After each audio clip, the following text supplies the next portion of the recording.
Hey, what's going on, people? Welcome back to Football Therapy with me, your host, Jan. I do hope you lot are all doing well today, man. I really do hope that. Welcome back to Chelsea News / FA Cup preview, FA Cup final preview. Yes, indeed, boys and girls, big video today. Oh yeah, Chelsea News is the daily video where I consolidate Chelsea football news and present it to you guys, give you my opinion, but more importantly, ask for your opinion. And to be honest, today we're talking about one transfer story that sort of floated around the media yesterday. I want to talk about Marc-André ter Stegen. Could he be a realistic option for Chelsea? Why would he want to join Chelsea when he's at Barcelona? There's a few reasons, actually. Could this be a genuine option for Chelsea? I'll express my opinion on that big story. And of course, I do want to preview the FA Cup final London derby. We meet again in a final, Arsenal, just 1 year after the Europa League final. What's going to happen? I tell you one thing, hopefully we win. Anyway, there's a few things I want to talk about in that game in terms of lineup, matchup, formations, how it could go, what it would mean to Chelsea and Arsenal, etc. But if you enjoy daily football content regarding Chelsea Football Club, do you know what you should do, mate? Subscribe to Football Therapy. Ding, ding, ding. Hey, only if you want to though, and of course if you haven't done so already. But if you do choose to subscribe, hit the bell notifications icon because it is important. And if you want to support me and help me out, please do consider dropping a like on this video. Thank you very much. Alright then, let's get into it. Alright then, if you watch this series and watch me talk about football, you'll know that my preference or dream, probably unobtainable dream, for a goalkeeper at Chelsea would be Jan Oblak of Atletico Madrid. Probably unobtainable, but I think he's the best goalkeeper in the world. But you know, there's a few that would be just behind, hey, some would even say on par, and one of those goalkeepers would be Barcelona's Marc-André ter Stegen. Now, the 28-year-old German goalkeeper is at the top of his game. 28 years old, meaning he'd probably go for another 7 years at the highest level. Probably goalkeepers can go to about mid-30s now at a very high level. Hell, our current goalkeeper is nearly 39. So 28's not that old. Now, the interesting thing about ter Stegen is he only has 2 years left on his deal. Barcelona are currently and most desperately trying to get him to renew and sign a new deal. When asked about this in a short interview, ter Stegen said, we'll see. Now, as things stand, ter Stegen actually earns less than half of David de Gea. Now, we know David de Gea at Manchester United is, I think he's the world's highest paid goalkeeper, but he's certainly nowhere near as good as ter Stegen at the moment, and to learn less than half of that and play for Barcelona and just have huge ambitions of being the best and probably consider yourself the best, you'd feel rather hard done by.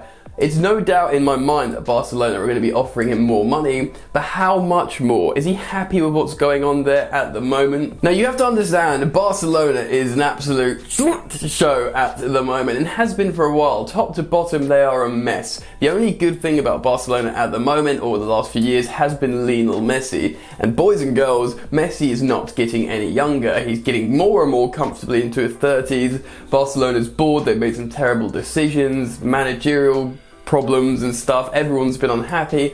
Messi, well, not least Lionel Messi, he's even considered leaving Barcelona. That shows you how much of a mess they are at the moment. So ter Stegen might be looking at this going, oh, this is unpleasant, / you don't really want to give me as much money as I'd like. Perhaps he looks at a general positive project like Chelsea, who will give him ample money, let's be real, and that may make him think, ooh, I don't know, maybe that is an option. Now, I'm not so certain, this is just news stories, gossip and stuff going around the rags. I haven't seen any super reputable journalists say anything yet, but there are news outlets, publications reporting that Chelsea have tabled an offer. Do I believe it? I have no idea. Still, as a story, this would be an incredibly welcome addition. You know, Oblak did seem a little bit unrealistic because of how much money it cost, but the thing is, if ter Stegen has 2 years left, if Barcelona need money, if he refuses to re-sign, they may see an opportunity here to make a sale of a goalkeeper who's unhappy. I don't know for sure. We'll have to watch this space and I'll have to wait for more information to come in. Obviously, stay tuned to Football Therapy and I'll keep you updated as there's more developments around the news. Right, the FA Cup, another final against Arsenal, a London derby final. I tell you what, after last summer in the Europa League, the 4-1 battering of the Gooners, and of course this season's form of Chelsea and Arsenal respectively, Chelsea are made favourites to win this game. And of course, Chelsea fans can be forgiven for feeling confident, but I'll tell you what, the last FA Cup final I went to was at Wembley, of course, in 2017 when we just won the league and Arsenal were playing really poorly. Went in incredibly confident. Of course, Arsenal won 2-1 and they won the FA Cup. So I'm going to be incredibly cautious in terms of not being overconfident. Now, the interesting thing here is Arsenal need it much more than Chelsea do. Of course, they both want to win the FA Cup, but this is very reminiscent of last season. Chelsea had already qualified for the Champions League. They didn't need it, and it was just a bonus to win the trophy. It's the same scenario now. Chelsea have already qualified for the Champions League this season. Arsenal have not qualified for the Europa League, but winning the FA Cup would represent an opportunity. It would put them into the Europa League. So it's kind of massively deja vu in that sense. Of course, it's brimmed with narrative. Lampard in his first season, Arteta in his first half season, let's be honest. They're both, ex-players, young managers, gagging to win their first trophy at their respective London clubs. How is this match going to turn out? Well, in terms of Arsenal's perspective, I'm pretty adamant they're going to go with a three-back system again to offer David Luiz the cover. I think Tierney might be going in at a left. Is he left centre-back? Yeah, left centre-back, and maybe Rob Holding on the right, flanking David Luiz, offering him security. And obviously they'd probably look to play on the break as they did against Liverpool and Manchester City with those 2 wins. So they'll back themselves to do it. They'll know Chelsea will want possession and probably will go for that. And that's probably the formation they'll play, and they'll look to release the likes of Aubameyang and maybe Saka or Pepe, etc. on the counter-attack. Now, because of recent form in this formation, and of course Chelsea beating Arsenal already this season with a three-back system, I actually think Chelsea will also play a three-back system here. I think Frank Lampard will see it as an opportunity not to get caught out so much like they did when they're not playing a back three. I absolutely see him starting Giroud, Pulisic, and maybe Willian in the front three. Maybe Mason Mount gets dropped to the bench. The thing is, if we play a 3-4-3, the midfield's going to have a big sacrifice. Perhaps no Mason Mount, and also perhaps no N'Golo Kante. N'Golo Kante's played very well in the three-man midfield in a 4-3-3. But when it's been the two-man midfield in a 3-4-3, it's of course been that relatively dependable partnership double pivot Kovacic and Jorginho. Now, Kovacic and Jorginho are both fit training and both been playing of late, so it's an interesting situation.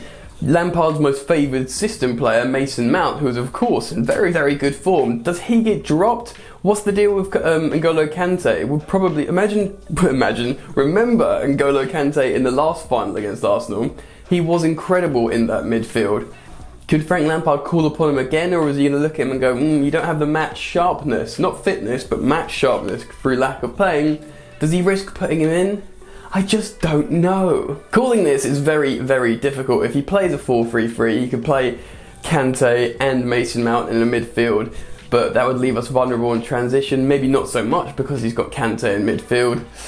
Because you could play Kante, Kovacic and Mason Mount in the three-man midfield, and then you could quite happily have the front three of Pulisic, Giroud and Willian. So in terms of getting the appropriate and best personnel in, a 4-3-3 would make more sense. But in terms of perhaps just being sensible tactically and matching up Arsenal, you'd probably have to go with a 3-4-3 and drop N'Golo Kante, Mason Mount, hell, maybe even both. Certainly if we play a three-back system, Azpilicueta will play right centre-back, Reece James right wing-back, and of course Marcos Alonso left wing-back.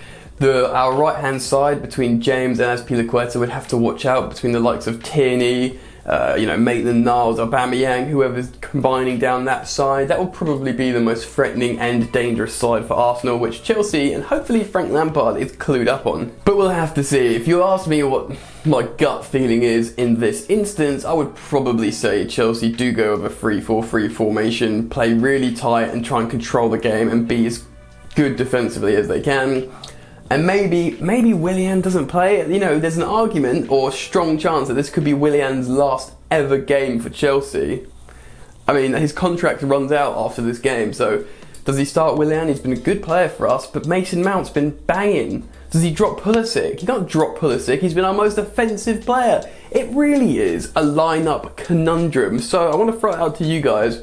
Who starts in this game? how does Frank Lampard set out and who plays where? I've told you my opinion, or certainly the options of how this game could go, and it's a difficult one to call, guys, so get down in the comment section below and express your feelings of how Frank Lampard would, should, could set up. I want to hear it. If you've enjoyed this content, please do like the video, that means a lot. Remember to subscribe to Football Therapy if you're new, and you are also all welcome to come follow me on social media at Football Yannick on both Instagram and Twitter. And if you might fancy, well, if you do fancy some additional content with yours truly, do go subscribe to Yan's Yard, my second channel. I've left a link in the top of the description for you to click on. That's it. Enjoy the football, and I'll see you later. You ain't so tough with that bad boy tuck. I'ma get it how I'm living, I'ma walk the walk. Outline my lines, I rap through thought. Body bag the verse, outlined in chalk. In my life seen trouble, hustle on the double. Silence on the trigger like my pick got a muzzle. Yo chick like to guzzle, bad boy stay in trouble. I only love this paper, sorry I don't. I laugh me baby.